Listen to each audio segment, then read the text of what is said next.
ഹരേ കൃഷ്ണ. ഓം ശ്രീ മഹാദേവ്യൈ നമ. കഴിഞ്ഞ ക്ലാസ്സിൽ ദേവിയുടെ 36-ാമത്തെ നാമമായ സ്തനഭാരതളന്മധ്യ പട്ടബന്ധവരിത്രയ എന്ന നാമം വരെയാണ് പഠിച്ചത്. ഇന്ന് ദേവിയുടെ 37-ാമത്തെ നാമമായ അരുണാരുണ കൗസുംഭ വസ്ത്രഭാസുത്കടീതടി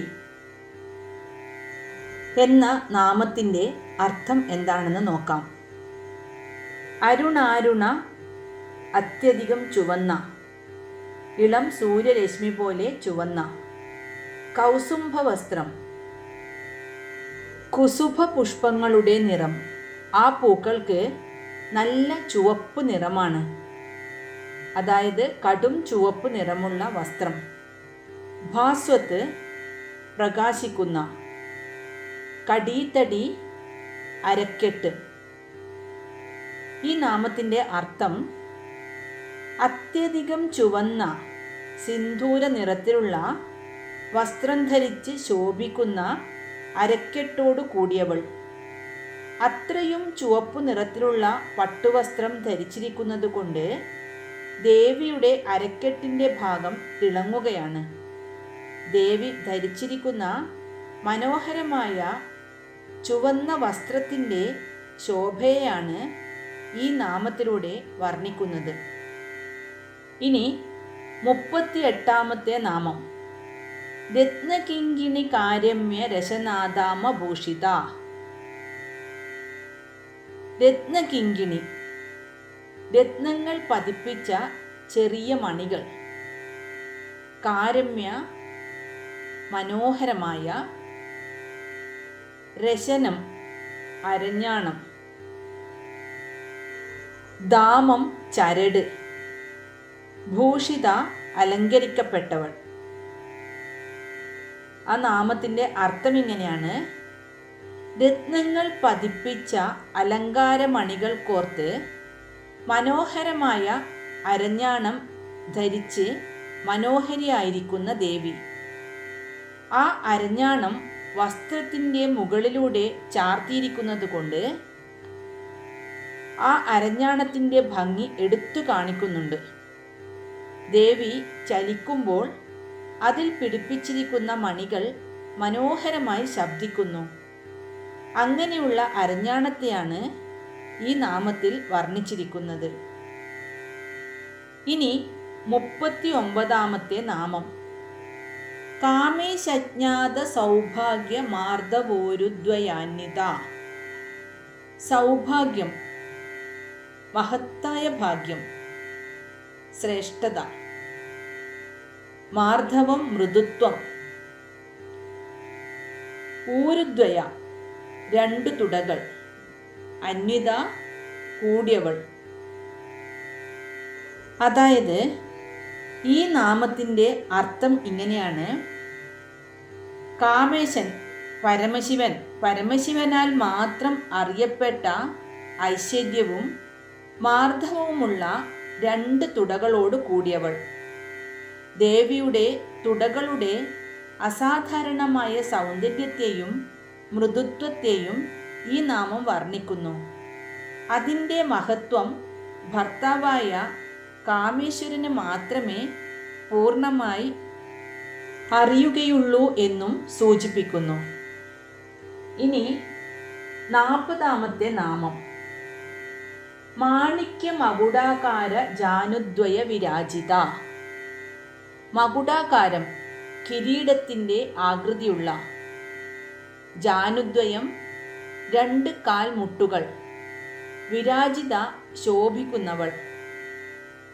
നാമത്തിൻ്റെ അർത്ഥം ഇങ്ങനെയാണ്: മാണിക്യം പതിപ്പിച്ച കിരീടത്തിൻ്റെ ആകൃതിയിലുള്ള 2 കാൽമുട്ടുകളാൽ ശോഭിക്കുന്നവൾ. അതായത് ദേവിയുടെ കാൽമുട്ടുകളെ മാണിക്യം പതിപ്പിച്ച കിരീടങ്ങളോടാണ് ഇവിടെ ഉപമിച്ചിരിക്കുന്നത്. ഇത് ദേവിയുടെ കാൽമുട്ടുകളുടെ സൗന്ദര്യത്തെയും അവയുടെ വടിവൊത്ത ആകൃതിയെയും ദിവ്യമായ തേജസ്സിനെയും സൂചിപ്പിക്കുന്നു. ഇനി 41 നാമം ഇന്ദ്രകോപ പരിക്ഷിപ്ത സ്മരതൂണാഭജംഗിക. ഇന്ദ്രകോപം കടും ചുവപ്പ് നിറത്തിലുള്ള ഒരു തരം പ്രാണികൾ. മിന്നാമിനുങ്ങിനെയും ഇന്ദ്രകോപം എന്നു പറയും. പരിക്ഷിപ്ത അലങ്കരിക്കപ്പെട്ട. സ്മരതൂണാഭ കാമദേവന്റെ ആവനാഴിയുടെ ശോഭ. ജംഗിക കാൽമുട്ടിനും കണങ്കാലിനും ഇടയിലുള്ള ഭാഗം. ഇതിൻ്റെ അർത്ഥം ദേവിയുടെ കാൽവണ്ണകൾ കാമദേവന്റെ ആവനാഴിയുടെ ആകൃതിക്ക് തുല്യമാണ്. കാമദേവന്റെ ആ ആവനാഴിക്ക് ചുറ്റും മിന്നാമിനുങ്ങ് പൊതിഞ്ഞിരുന്നാൽ എത്ര ശോഭയുണ്ടാകുമോ അത്രയും ശോഭയോടുകൂടിയ കാൽവണ്ണയോടു കൂടിയവൾ. ഈ നാമം ദേവിയുടെ കാൽവണ്ണയുടെ മനോഹാരിതയെയും വടിവിനെയും വർണ്ണിക്കുന്നു. അതായത് കാമദേവന്റെ ആവനാഴിക്ക് സമാനമായ വടിവും മിന്നാമിനുങ്ങുകളുടെ ശോഭയും ഉണ്ട് എന്നർത്ഥം. ഇനി 42 നാമം ഗൂഢഗുൽഫ. ഗുൽഫ എന്നാൽ നെര്യാണി. ഗൂഢഗുൽഫ മറഞ്ഞിരിക്കുന്ന നെര്യാണി, അതായത് കാൽപാദത്തിൻ്റെ പിറകുവശം. ദേവിയുടെ സാരി നിലത്തു മുട്ടുന്നത് പോലെ താഴ്ത്തി ധരിച്ചിരിക്കുന്നത് കൊണ്ട് ദേവിയുടെ ആ നെര്യാണി ഗൂഢമാണ്, അതായത് മറഞ്ഞിരിക്കുന്നു എന്നർത്ഥം. അതുകൊണ്ട് അത് ആർക്കും കാണാൻ സാധിക്കില്ല. ഇത് ഗൂഢമായി നിൽക്കുന്നു എന്നർത്ഥം. ഇനി 43 നാമം കൂർമ്മപൃഷ്ഠ ജയിഷ്ണു പ്രഭധാന്വിത. കൂർമ്മപൃഷ്ഠ എന്നാൽ ആമയുടെ പുറം ഭാഗം പോലെ. ജയിഷ്ണു ജയിക്കുന്ന അല്ലെങ്കിൽ തോൽപ്പിക്കുന്ന. പ്രഭധാന്വിത പാദത്തിൻ്റെ മുകൾ ഭാഗം. ആ നാമത്തിൻ്റെ അർത്ഥം ദേവിയുടെ കാലിൻ്റെ പുറംഭാഗം ആമയുടെ പൃഷ്ഠഭാഗം പോലെ ഉയർന്നിരിക്കുന്നു. അത് ഐശ്വര്യമാണെന്നാണ് പറയപ്പെടുന്നത്.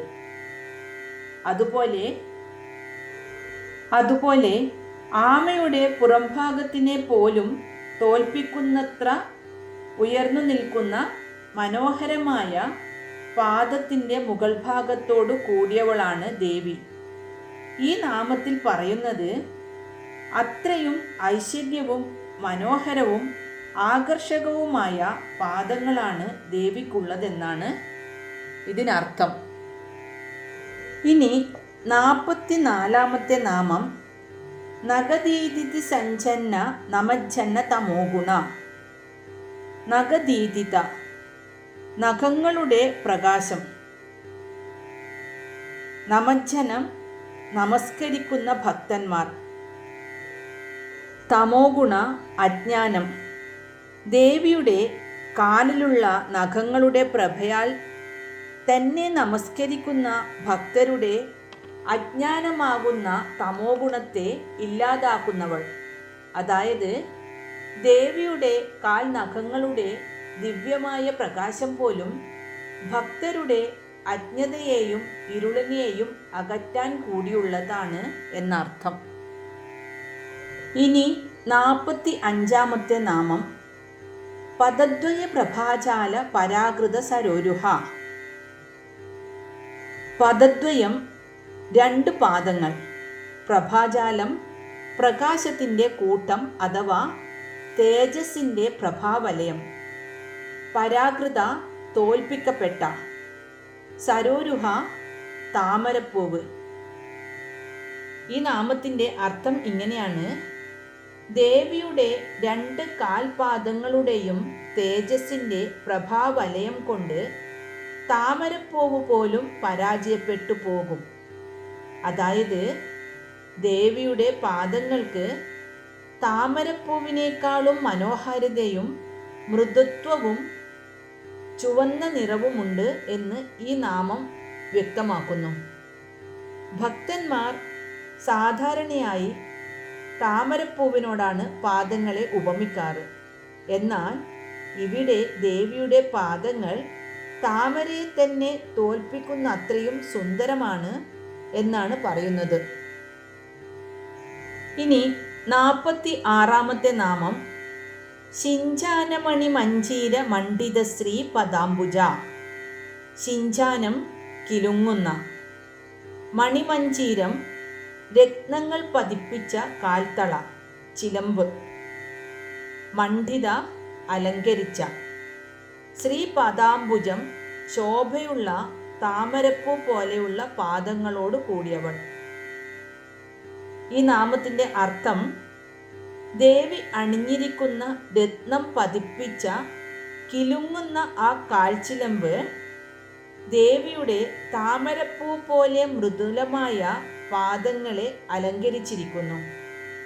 ദേവിയുടെ പാദങ്ങളുടെ സൗന്ദര്യത്തെയും അതിൽ അണിഞ്ഞിരിക്കുന്ന രത്നങ്ങൾ പതിപ്പിച്ച കാൽത്തളയുടെ മധുരമായ നാദത്തെയും ഈ നാമത്തിലൂടെ വർണ്ണിച്ചിരിക്കുന്നു. നമ്മൾ ഇതുവരെ പഠിച്ച നാമങ്ങളെല്ലാം ദേവിയുടെ പാദം മുതൽ ശിരസ് വരെയുള്ള, അതായത് പാദാദികേശം വരെയുള്ള വർണ്ണനകളെ പറ്റിയുള്ള നാമങ്ങളാണ്. ഇനി 49-ാമത്തെ നാമം മരാളി മന്ദഗമന. ഈ നാമത്തിൻ്റെ അർത്ഥം വളരെ ലളിതവും മനോഹരവുമാണ്. മരാളി എന്നാൽ പെൺ അരയന്നം, മന്ദഗമന മെല്ലെ നടക്കുന്നവൾ അഥവാ മനോഹരമായി നടക്കുന്നവൾ. സൗന്ദര്യ വർണ്ണനയിൽ അരയന്നത്തിൻ്റെ നടപ്പ് വളരെ ആകർഷകവും ഗാംഭീര്യമുള്ളതുമായി കണക്കാക്കപ്പെടുന്നു. ദേവിയുടെ നടത്തത്തിന് അരയന്നത്തിൻ്റെ സൗന്ദര്യമുണ്ട് എന്ന് ഈ നാമം പ്രകീർത്തിക്കുന്നു. അതായത് അരയന്നപ്പിടയുടെ നടത്തം പോലെ മന്ദം മന്ദം സഞ്ചരിക്കുന്നവൾ എന്നർത്ഥം. വളരെ പതുക്കെ എല്ലാം നോക്കിയും കണ്ടും നടക്കുക. ഇനി 48-ാമത്തെ നാമം മഹാലാവണ്യ ശേവതി. മഹാലാവണ്യം വളരെ മനോഹരമായ, ശേവതി കലവറ, ഖജനാവ്. അതായത് അത്യധികം സൗന്ദര്യത്തിൻ്റെ ഇരിപ്പിടമായവൾ. ദേവി എല്ലാ സൗന്ദര്യങ്ങളുടെയും ആകർഷകത്വത്തിൻ്റെയും ഉറവിടമാണ്. മറ്റെവിടെയും കണ്ടെത്താൻ കഴിയാത്ത സൗന്ദര്യത്തിൻ്റെ കലവറയാണ് ദേവി എന്ന് ഈ നാമത്തിലൂടെ പ്രകീർത്തിക്കുന്നു. ഇനി നമുക്ക് ഇന്ന് പഠിച്ച നാമങ്ങൾ ഒന്ന് ചൊല്ലി നോക്കാം. അരുണാരുണ കൗസുംഭ വസ്ത്രഭാസുത്കടീതടീ രത്നകിങ്കിണികാരമ്യരശനാദാമഭൂഷിതാ കാമേശജ്ഞാത സൗഭാഗ്യമാർദ്ദവോരുദ്വയാന്വിതാ മാണിക്യമകുടാകാരജാനുദ്വയ വിരാജിതാ ഇന്ദ്രഗോപപരിക്ഷിപ്ത സ്മരതൂണാഭജംഗികാ ഗൂഢഗുൽഫാ കൂർമ്മപൃഷ്ഠജയിഷ്ണോ പ്രപദാന്വിതാ നഖദീദിതി സഞ്ചന്ന നമജ്ജന തമോ ഗുണാ പദദ്വയ പ്രഭാജാല പരാകൃത സരോരുഹാ ശിഞ്ചാനമണിമഞ്ജീര മണ്ഡിത ശ്രീപദാംബുജാ മരാളി മന്ദഗമന മഹാലാവണ്യ ശേവതി. ഓം ശ്രീ മഹാദേവ്യൈ നമഃ.